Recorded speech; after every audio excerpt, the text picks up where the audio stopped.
हल्लाबोल भारत न्यूजमध्ये आपलं सर्वांचं स्वागत आहे.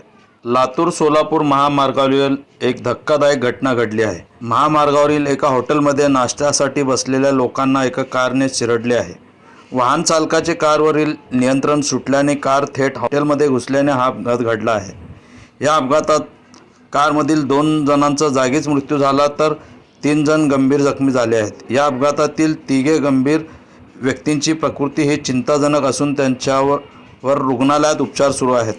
या चित्तथरारक घटनेचा व्हिडिओ कॅमेऱ्यात कैद झाला असून तो व्हिडिओ सध्या समोर आला आहे. शनिवारी सकाळच्या वेळी औसाजवळील CNG पंपाजवळ ही धक्कादायक घटना घडली.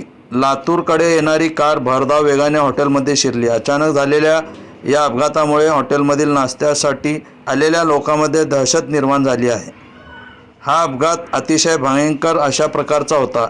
या अपघातात कारमधील 2 जणांचा जागीच मृत्यू झाला आहे तर जखमीवर लातूरच्या वैद्यकीय महाविद्यालयात उपचार सुरू आहेत. औसा पोलीस ठाण्यात याबाबत गुन्हा दाखल असून पुढील तपास सुरू आहे. औसा येथून लातूरच्या दिशेने जाणाऱ्या कारवरील चालकाच्या नियंत्रण सुटल्याने कार थेट हॉटेलमध्ये घुसली तर या अपघातात कारमधील 2 जणांचा जागीच मृत्यू झाला असून 3 व्यक्ती गंभीर जखमी झाले आहेत.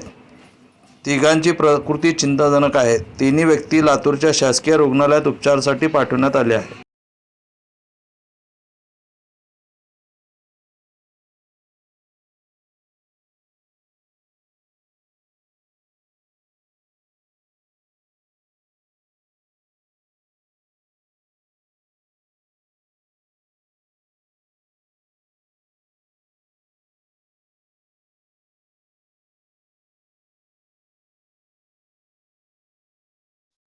हा आपल्या शहरातील ताज्या घडामोडी पाहण्यासाठी हल्लाबोल भारत न्यूजला सबस्क्राईब करा आणि बेल आयकॉन प्रेस करा.